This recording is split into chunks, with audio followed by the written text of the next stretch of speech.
Hey guys, I'm Jax, a non-gamer boy, and this is my spoiler-free, non-gamer boy review of Fallout Season 1. Now, despite having never played any of the video games, I am very much aware of the universe due to every single one of my friends at the time these games came out, particularly 3 and New Vegas, just being like, play the games, you'll love the games. Every single aspect of these games, from aesthetic to gameplay to gore and monsters and characters, is completely up your alley. You will love it. Just stop playing Skyrim for 5 seconds and you'll love it. Just play the games. And I never did, because I was too busy playing Skyrim. And now, having seen the series, I can vaguely understand why maybe every single person, friends, enemies, that random guy in class I never spoke to, except for that one time, he's like, have you played Fallout 3? It seems like it'd be totally up your alley. I can now see why they said that. Because now, having seen Season 1 of Fallout, maybe nothing in the world could be more up my alley. I thought this was one of the most fun, amazing, spectacular, sometimes harrowing, but generally just absolutely awesome TV series I've seen in a very long time. I love this show so very much. This non-gamer boy gives Fallout one big old thumbs up, which I think is the perfect rating system for Fallout, because on one hand, a thumbs up is a good old-fashioned classic. I thought it was pretty good. And I do. But then on the other hand, the thumbs up has very significant meaning to the Fallout universe. And very early on, we find out there are some harrowing and devastating connotations between the thumbs up and nuclear war, which is fun. But then on the other hand, the third mutant hand, if you will, the thumbs up still just has that good old-fashioned classical meaning that it's good.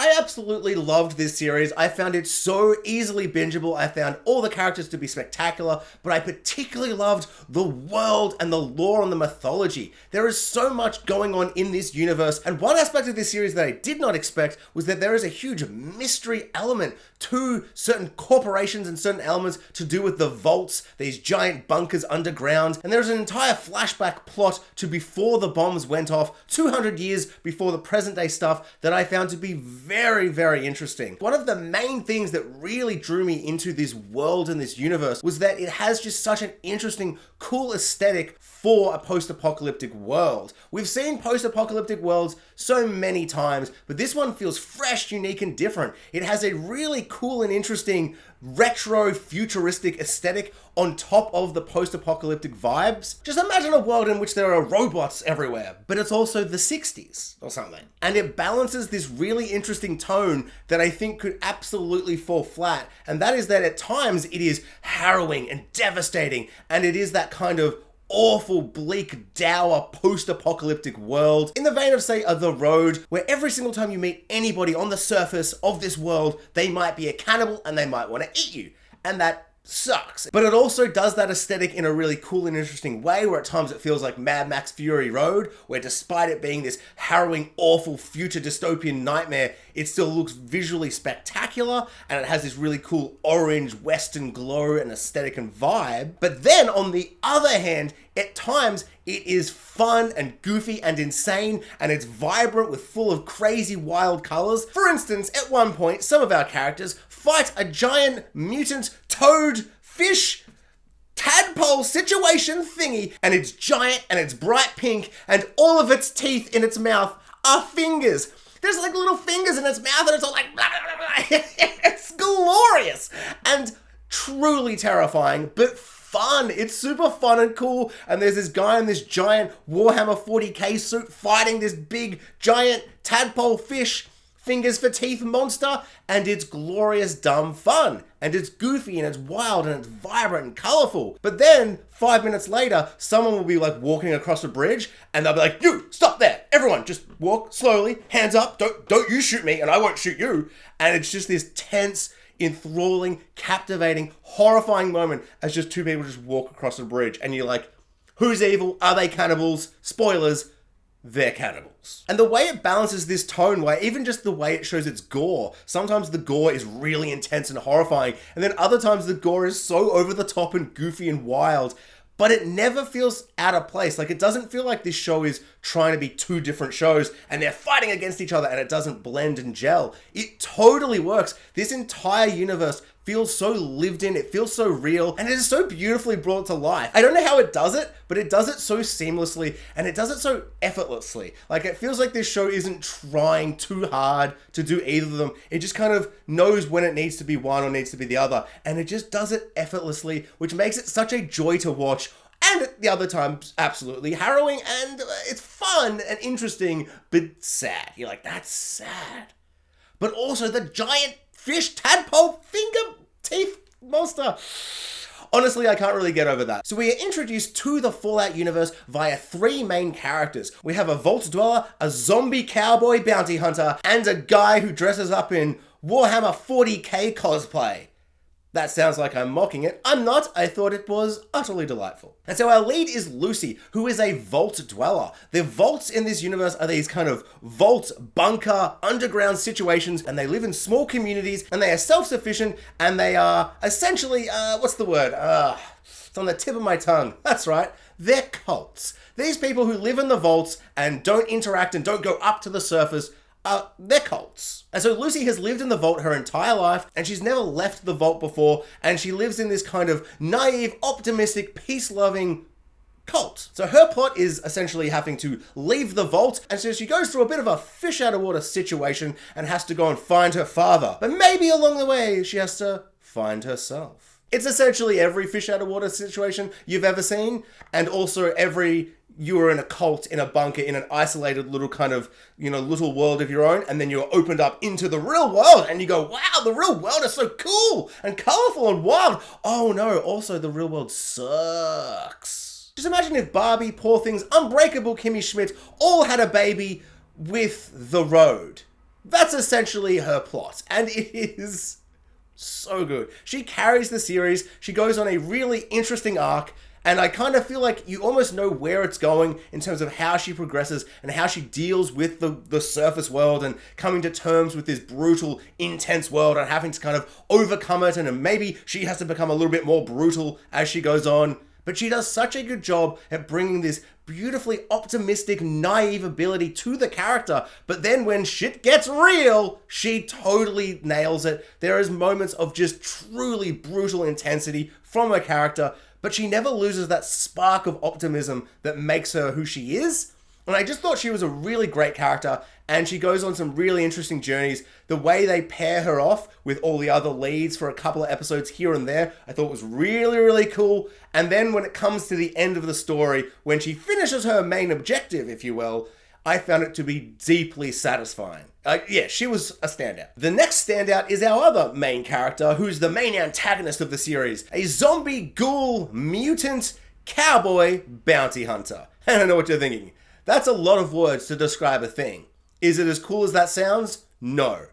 It's cooler. So in Hollywood, when you're looking to cast a cowboy, you've got essentially 3 options. If you're looking for an old man cowboy, you get Jeff Bridges. If you're looking for sexy cowboy, you get Timothy Olyphant. And if you're looking for evil cowboy, you get Wally Goggs. Spoilers, they got Wally Goggs. But the thing about Wally Goggs is that he not only plays a brilliant, evil, villainous cowboy character, but he's able to also bring charisma, charm, cunning, a 4th C word that I'm not going to say here. He can do so much and make you kind of understand and like where he's coming from, even when he is clearly the antagonistic, villainous force of the series. And I thought Wally Goggs did such a great job with this character. He plays this zombie, ghoul, mutant, freakish character that's been alive for the entire 200 years of the post-apocalyptic Fallout world. His aesthetic is so classical, bad guy, man in black situation. And in fact, it's kind of funny because he does remind me a lot in the first couple of episodes when we know nothing about him, where he's kind of channeling a bit of the man in black from Westworld, and he's channeling someone else. That's right.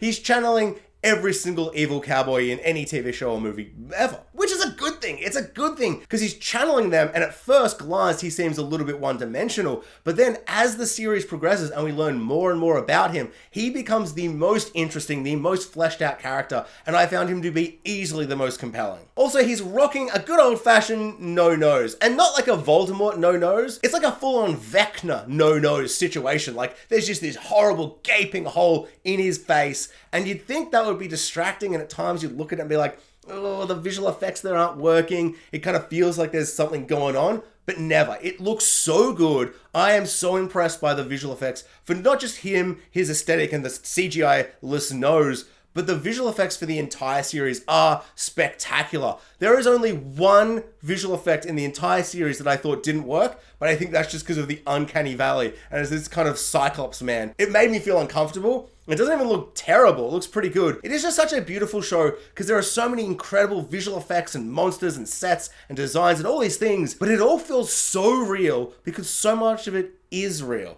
Honestly, Prime Video is completely destroying Disney in terms of making shows feel like real shows that exist in a real world. This reminds me so much of Wheel of Time, and they're both on Prime, which is I guess why I mentioned it. It feels like they actually shoot in real locations, real forests, real mountains, real cowboy towns, real desolate western landscapes. So much of this is just so beautifully brought to life that it makes all the visual effects that they put on top of all these real locations just feel that much more real. And it feels like a true universe that exists, as opposed to, say, Obi-Wan Kenobi on Disney+, where it's like, you couldn't even go and shoot in the desert for like 2 days to get some wides? What are we doing here? Prime Video really spends their money wisely. I don't know, maybe this budget is absurd, but it really feels like they put the budget to use in the best ways possible to make this universe feel real, which I just loved it so much. And so on top of Wally Goggs' amazing performance as this evil cowboy bounty hunter situation, we also get flashbacks to before the fallout started, 200 years in the past, before the first nuclear bombs went off. And so we follow Wally Goggs as just a human man, but not just any regular human man, not some boring, just normal human man like me. No, he's better than me. He's better than you. He's better than everybody. He is a Hollywood superstar. And so he plays this kind of John Wayne, Clint Eastwood guy, or I guess a modern version of that would be Wally Goggs. Wally Goggs plays Wally Goggs. And so we follow his plot just before the nuclear explosions go off, and at first we get a couple of flashbacks here and there as they slowly flesh out this character. But as the season progresses, we get more and more flashbacks, and it becomes maybe the most interesting part of the entire series. I found it to be so fascinating, so cool, and then by the end, all of these mysteries and these plot threads, I was just like so curious as to how it was gonna pay off. And then in the finale, when essentially everything is paid off, well, all the mysteries, or most of the mysteries they've set up are satisfyingly paid off, they were devastating. They were truly horrific in the best, most over-the-top, ridiculous way that totally fits this Fallout universe. I thought the final episode was truly spectacular. It was essentially just all of the mysteries being unboxed, and you just look inside the mystery box and you're like, oh, damn, that! Oh my lord, oh. No, that feels in poor taste. I was trying to say my mind exploded, but yeah, that feels in poor taste. Last thing on Wally Goggs is really, really cool to see him in the flashbacks in which he is essentially playing the hero, and there's all these other antagonistic forces from capitalism and corporate American, just all these big fat cat suit wearing no good some bitches. They're some evil people, and they are awful. But he plays like this character that is essentially the hero in that timeline, and then you contrast into the main timeline where he's the main villain, and it's a really interesting contrast, comparison, situation. But with all the flashback stuff, by the time we get to the end of the present day stuff, we understand so much about his motivations and his origins and like what drives him as a character that I feel like he becomes almost like an anti-hero, or at least like, even though he's being villainous, you totally understand where he's coming from and like what drives him and what's actually behind his motivations, which I just found to be really, really interesting, and it all just ties together really well. It's a good show. And so our final main character is Maximus, who works for this group of people who call themselves the Brotherhood. And despite being in the future, they've gone all medieval, and they have gone back to squire knight situations with priest-like guys running the whole thing. But the knights don't wear classic old medieval knight stuff. It's kind of like that, but it's like a future version of that, where there's these big, bulky space suit power armor situation thingies. And they really gave me strong Warhammer 40k cosplay vibes, but in the best way. They look incredible. We get one main suit that's kind of throughout most of it, and the suit looks spectacular. I presume it's incredibly game accurate, just from like the way it is designed. It just feels very specifically based off something, I feel, and it's clunky and bulky and a bit ridiculous, but terrifying and awesome. It looks like a real suit. Like there are a couple of times where it like flies or does jumps and you're like, ah, yeah, I can see the visual effect kind of kicking in a little bit.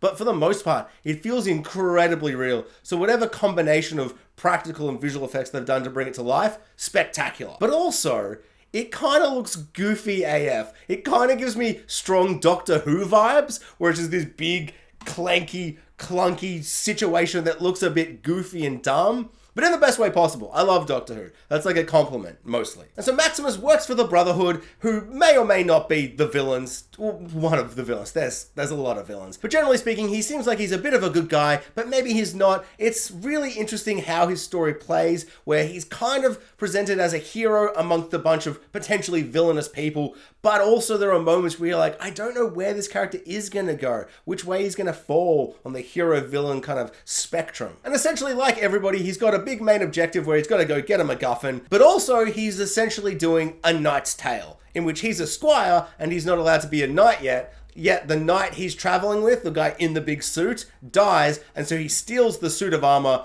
and pretends to be that knight. It's a Knight's Tale. He does a Knight's Tale, and that's fun. But unlike a Knight's Tale, which ends in the most hilariously Hollywood way ever, I love that movie, I'm not trying to criticize it, but the way the plot resolves with the idea of him stealing this knight's suit when he's not allowed to, he's just a simple squire, he shouldn't be in the knight's space battle armor. And the way it's resolved with how his character's kind of changed and developed over it, I thought was really interesting. A couple of other standouts in the series that aren't our leads, they get very minimal screen time but very effective for what they are, is we get Ben Linus from Lost, who is really good. I wish we'd gotten more of him. We've got the tweedly little mustache guy from Superstore. He's in this as a tweedly little mustache kind of character again. I guess he just has that mustache now. I feel like the mustache, this little tweedly mustache he has in Superstore, is like 80% of his character, and in this, it's like 85% of his character. He's so good though, I also wish we'd gotten more of him. So the plot itself is essentially three main characters have a main objective, and they've all got to get this MacGuffin, this severed head, and there's a thing inside the severed head, and it's a plot point, whatever. It's a MacGuffin. They've got to get a severed head MacGuffin, but I think that works so well to kind of speak for the tone of the series, where it's like, they've got to get this MacGuffin. It's just this thing that has a thing in it, but it's a severed head. And that creates that perfect tone of goofy, absurd, brutal, gory, wild insanity, and it's just utterly delightful. Also, I'm not sure if I'm misreading this or overreading into it because I know it's based off a video game, but every single main character essentially has like one main objective, like the main quest storyline where they're like, I've got to do this to get to this, and that's like the main quest. But every single character at one point is like, damn, it seems like I can't progress in the main quest right now. I guess I've got to go do this side quest. And then once they complete that side quest, they're like, it's like my main quest objective has been unlocked and I can now continue on the main quest. But they somehow did it in a way where it never felt like a goofy video game thing where I'm like, oh, this is so clunky and awkward and there's such obvious filler and this and that. No. The series is so beautifully written and it feels so fleshed out and it works so well because every single time we go on a little side quest, a side mission, it's always in service for that character and strengthening and building and developing their character for the arc they need to go on. Nothing ever feels like filler because if you take it away, you're taking away main character arc bits of the character that make them who they are by the end. So it was just really, really well done. I have no idea which parts and what bits are taken exactly from the game or if this is mostly new stuff made up. But however they've kind of combined all of these things, I think it just works so very well. Overall, I thought this was super, super good and I'm giving it 1 thumb. No, that's not good enough. I'm giving it 2 thumbs out of 2. No, you know what? That also doesn't feel like it's giving it enough justice. Imagine I'm a mutant and my mutant thing is that I've got 10 thumbs and no fingers. So I give it 10 thumbs out of 10.